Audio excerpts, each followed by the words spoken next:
Hi hi friends, ರುಚಿ ಪಾಕಶಾಲೆ ಚಾನಲ್ಗೆ ತಮ್ಮೆಲ್ಲರಿಗೂ ಮತ್ತೊಮ್ಮೆ ಸ್ವಾಗತ. ಚಿನಿಮಾಗೆ ಇವತ್ತು ಸ್ವೀಟ್ ಬೇಕಂತೆ. ಏನು ಸ್ವೀಟ್ ಬೇಕು ನಿಮಗೆ?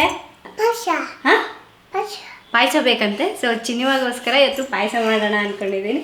ಪಾಪ ಎಷ್ಟೋ ದಿವಸಕ್ಕೆ ಸ್ವೀಟ್ ಕೇಳಿದಾಳೆ ನನ್ನ ಮಗಳು, ಅದಕ್ಕಾಗಿ ಏನಾದರೂ ಡಿಫ್ರೆಂಟಾಗಿ ಮಾಡಿಕೊಡ್ತೀನಿ. ಸರಿನಾ? ಇಬ್ಬರು ಸೇರಿ ಮಾಡೋಣ. Okay okay. ನಾನಿವತ್ತು ತೊಗರಿಬೇಳೆ ಪಾಯಸನ ಮಾಡಬೇಕು ಅಂದ್ಕೊಂಡಿದ್ದೀನಿ. ಆರ್ಟಿಫಿಷಿಯಲಿ ಪಾಲಿಷ್ಡ್ ಆಗದೆ ಇರತಕ್ಕಂತಹ ತೊಗರಿಬೇಳೆಯನ್ನು ತರಿಸ್ಕೊಂಡಿದ್ದೀನಿ. ಇದು ಬಂದುಬಿಟ್ಟು ಟಾಟಾ ಸಂಪನ್ನ ಅವರ ಅನ್ಪಾಲಿಷ್ಡ್ ತೊಗರಿಬೇಳೆ.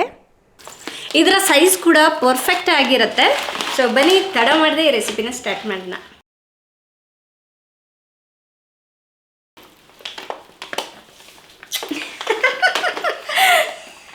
ಪಾಯಸ ಮಾಡ್ತಾ ಇರೋದಕ್ಕೆ ಮುತ್ತು ಕೊಡ್ತಾ ಇರೋದು ಅಲ್ಲ? ಪಾಯಸ ಬೇಕಾ? ನಾನಿಲ್ಲಿ 1 ಕಪ್ನಷ್ಟು ತೊಗರಿಬೇಳೆನ ತಗೊಳ್ತಾ ಇದ್ದೀನಿ. ನೀವು ಗ್ಲಾಸ್ ಅಳತೆಯಲ್ಲಿ ಬೇಕಾದರೂ ತಗೋಬಹುದು. ಸ್ವಲ್ಪ ಜಾಸ್ತಿ ಕ್ವಾಂಟಿಟಿ ಮಾಡ್ತಾ ಇದ್ದೀನಿ. ಫಸ್ಟು ತೊಗರಿಬೇಳೆನ ಒಂದು ಬೌಲ್ಗೆ ಹಾಕ್ಕೊಂಡ್ಬಿಟ್ಟು ಇದನ್ನು 1-2 ಸಲ ಚೆನ್ನಾಗಿ ನೀರಿನಲ್ಲಿ ತೊಳಿಬೇಕು.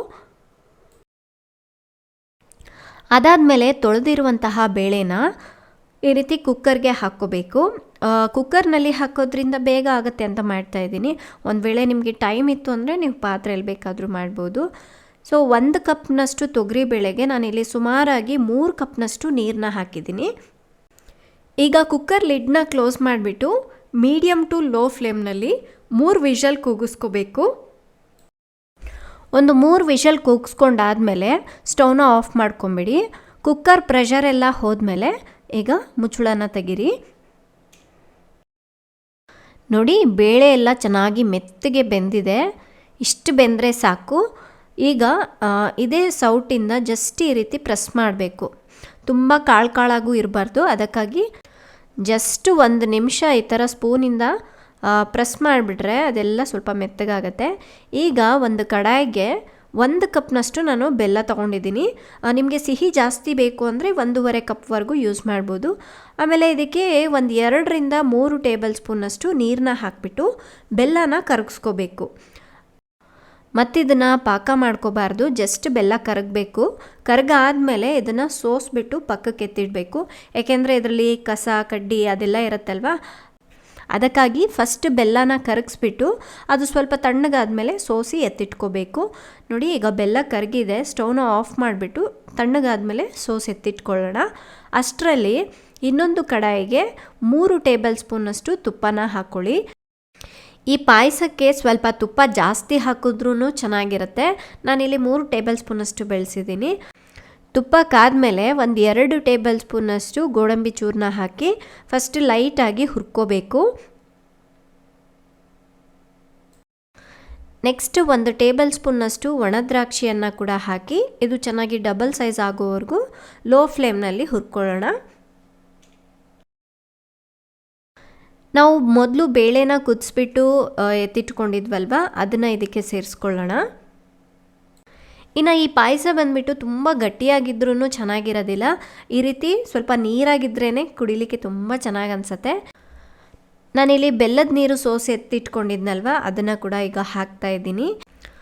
ಬೆಲ್ಲ ಬದಲಾಗಿ ಸಕ್ಕರೆ ಕೂಡ ಬಳಸ್ಬೋದು. ಬಟ್ ಬೆಲ್ಲ ಬಳಸಿದ್ರೆ ಟೇಸ್ಟ್ ತುಂಬ ಡಿಫ್ರೆಂಟ್ ಆಗಿರುತ್ತೆ ಆ್ಯಂಡ್ ತುಂಬ ರುಚಿಯಾಗಿರುತ್ತೆ. ಅದಕ್ಕಾಗಿ ನಾನಿಲ್ಲಿ ಬೆಲ್ಲನ ಉಪಯೋಗಿಸಿದ್ದೀನಿ. ಈಗ ಬೆಲ್ಲದ ನೀರು ಹಾಕಾದ್ಮೇಲೆ ಒಂದು ಸಲ ಮಿಕ್ಸ್ ಮಾಡ್ಕೊಳ್ಳೋಣ. ಸ್ಟವ್ನ ಲೋ ಫ್ಲೇಮ್ನಲ್ಲಿ ಇಟ್ಕೊಂಡ್ಬಿಟ್ಟೆ ನೀವು ಇದೆಲ್ಲ ಇಂಗ್ರೀಡಿಯೆಂಟ್ಸ್ನ ಆ್ಯಡ್ ಮಾಡ್ಕೋಬೇಕು. ಹಾಗೆ 1/2 ಗ್ಲಾಸ್ನಷ್ಟು ಕಾಯಿಸಿರೋಂತಹ ಹಾಲನ್ನು ಹಾಕಿದ್ದೀನಿ. ಹಾಲು ಹಾಕಿದ ತಕ್ಷಣವೇ ಮಿಕ್ಸ್ ಮಾಡಿಬಿಡಬೇಕು, ಇಲ್ಲಾಂದರೆ ಕೆಲವೊಂದು ಸಲ ಹಾಲು ಹೊಡೆದೋಗ್ಬಿಡುತ್ತೆ. ನೋಡಿ, ಈ ಥರ ಎಲ್ಲವುದು ಹೊಂದ್ಕೊಳ್ಳೋ ರೀತಿಯಾಗಿ ಮಿಕ್ಸ್ ಮಾಡ್ಕೊಳ್ಳಿ. ಫ್ರೆಂಡ್ಸ್, ನೀವು ಒಂದು ಸಲ ಟ್ರೈ ಮಾಡಿ ನೋಡಿ, ಎಷ್ಟು ಈಸಿಯಾಗಿರುತ್ತೆ ಈ ರೆಸಿಪಿ ಆ್ಯಂಡ್ ಅಷ್ಟೇ ಟೇಸ್ಟಿಯಾಗಿರುತ್ತೆ. ನೋಡಿ, ಈಗ ನಾನಿಲ್ಲಿ 1-2 ಅಥವಾ 3 ಏಲಕ್ಕಿನ ಕುಟ್ಟಿ ಪುಡಿ ಮಾಡಿಕೊಂಡು ಹಾಕ್ತಾಯಿದ್ದೀನಿ.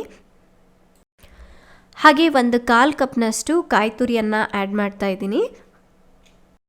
ಕಾಯಿ ತುರಿ ಹಾಕಾದ್ಮೇಲೆ ಒಂದು ಸಲ ಮಿಕ್ಸ್ ಮಾಡಿಬಿಟ್ಟು ಜಸ್ಟ್ 1-2 ನಿಮಿಷ ಕುದಿಸ್ಕೋಬೇಕಷ್ಟೇ. ಪಾಯಸ ಮಾಡಿದ ತಕ್ಷಣ ತಿನ್ನೋದಕ್ಕಿಂತ 1/2 ಗಂಟೆ ಸೈಡಿಗೆ ಎತ್ತಿಟ್ಬಿಟ್ಟು ಅದಾದಮೇಲೆ ತಿನ್ನಿ, ತುಂಬಾ ರುಚಿಯಾಗಿರುತ್ತೆ.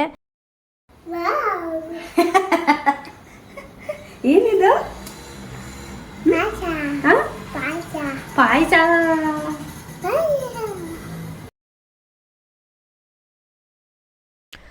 ನಾನೀಗ ಒಂದೆರಡು ನಿಮಿಷ ಕುದಿಸ್ಕೊಂಡ್ಬಿಟ್ಟು ಸ್ಟವ್ನ ಆಫ್ ಮಾಡ್ತಾಯಿದ್ದೀನಿ.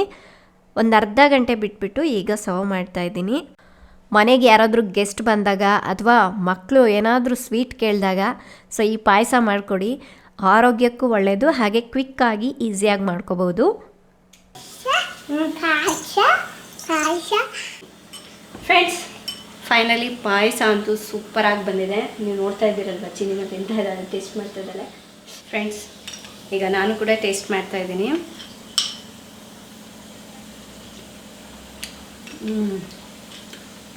ಹೆಸರು ಬೇಳೆಯಿಂದ ಮಾಡಿರೋ ಪಾಯಸ ಅಂತ ಹೇಳಿ ಗೊತ್ತೂ ಆಗೋದಿಲ್ಲ, ಸ್ವಲ್ಪ ಡಿಫ್ರೆಂಟ್ ಆಗಿರುತ್ತೆ.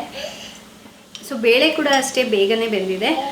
ಈ ರೀತಿ ನೀವು ಕೂಡ ಅನ್ಪಾಲಿಷ್ಡ್ ಬೇಳೆನ ಯೂಸ್ ಮಾಡಬೇಕು ಅಂದರೆ ಸೊ ಟಾಟಾ ಸಂಪನ್ನ ಅವರ ಬೇಳೆನ ಯೂಸ್ ಮಾಡಿ. ಕೆಳಗಡೆ ಡಿಸ್ಕ್ರಿಪ್ಷನಲ್ಲಿ ಆ ಪ್ರಾಡಕ್ಟ್ ಲಿಂಕ್ ಕೂಡ ಕೊಟ್ಟಿರ್ತೀನಿ.